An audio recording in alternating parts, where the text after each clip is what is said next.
खबर शामिल करते हैं कराची से। ऑल ब्रॉडरी कौमी मूवमेंट के कायद चेयरमैन इखलाक सोनी ने कहा कि 6 सितंबर यौम दिफा पाकिस्तान भरपूर जोशो जज्बे से मनाया जाता है। पाक फौज सरहदों की मुहाफिज है। पूरी कौम पाक फौज के साथ शाना बशाना खड़ी है। अफवाज पाकिस्तान ने मुल्क की सरहदों का दिफा करते हुए दुश्मन के अज़ाइम खाक में मिला दिए। शहदाए पाक फौज को सलाम और खराज अकीदत पेश करने और अफवाज पाकिस्तान की हिमायत में नौरानी बस्ती में यौम दिफा पाकिस्तान की तकरीब से खिताब करते हुए उन्होंने मजीद कहा कि शहदाए पाक फौज की अजीम और लाजवाल कुर्बानियाँ हमेशा याद रखी जाएंगी। वो नौरानी बस्ती में ऑल ब्रॉडरी कौमी मूवमेंट पाकिस्तान के तहत यौम दिफा पाकिस्तान की तकरीब से खिताब कर रहे थे। उन्होंने मजीद कहा कि जंग सितंबर के शहदा समेत तमाम बहादुर शहदाए पाक फौज की अजमत को हम सलाम और शानदार अल्फाज में खराज अकीदत पेश करते हैं। शहदाए पाक फौज कौम के माथे का झूमर है। कौम शहदाए पाक फौज की अजीम कुर्बानियों की बदौलत ही चैन और सुकून की नींद सोती है। पाक फौज के खिलाफ प्रोपेगेंडा बुज़दिल दुश्मन भारत का एजेंडा है। हमें बुज़दिल दुश्मन के नापाक अज़ाइम को नाकाम बनाने के लिए अपने अंदर जंग सितंबर वाला जज्बा पैदा करना होगा। शहदाए पाक फौज के दर्जात की बुलंदी समेत मुल्की बका व इस्तेकाम के लिए भी खुसूसी दुआ की गई। तकरीब से रईस खान, खुर्शीद आफरीदी, डॉक्टर महमूद और दीगर ने भी खिताब किया। बंगालियों ने खून की नदी बहाकर पाकिस्तान को बचाया।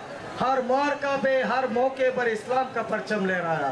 तमाम हकायक से अपने तमाम हुकूक से महरूम है, वो इस बात को उस इलाके में उजागर किया जाए कि ये मुहिब्बे वतन पाकिस्तानी हैं और पाक फौज के साथ हैं। सैयद आसिम मुनीर साहब, आप उनका माशाल्लाह बहुत नेक, बहुत अच्छे इंसान हैं, बहुत शरीफ आदमी है, highly qualified, he's a thorough gentleman, he's a great man, he's a great army chief. After a long time he has come. The previous one was also good. फौज किसी भी कौम की रीढ़ की हड्डी होती है।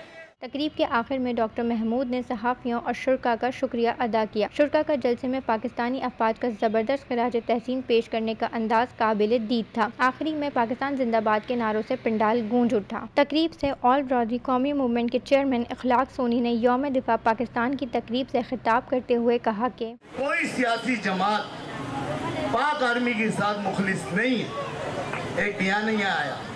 हम ये कहना चाहते हैं आल बिरादरी कौमी मूवमेंट चीफ साहब, इस टाइम भंवर में हमारी लॉन्च, हमारी कश्ती, हमारा पाकिस्तान डूब रहा, महंगाई में, बिजली के बिल में, घी में, तेल में, पेट्रोल के अंदर।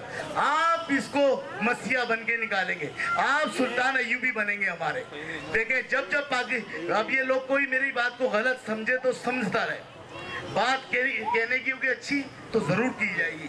जब टेक ओवर करा फौज ने, उतरी भी पटरी से गाड़ी, पटरी पे आ गई, आई नहीं आई?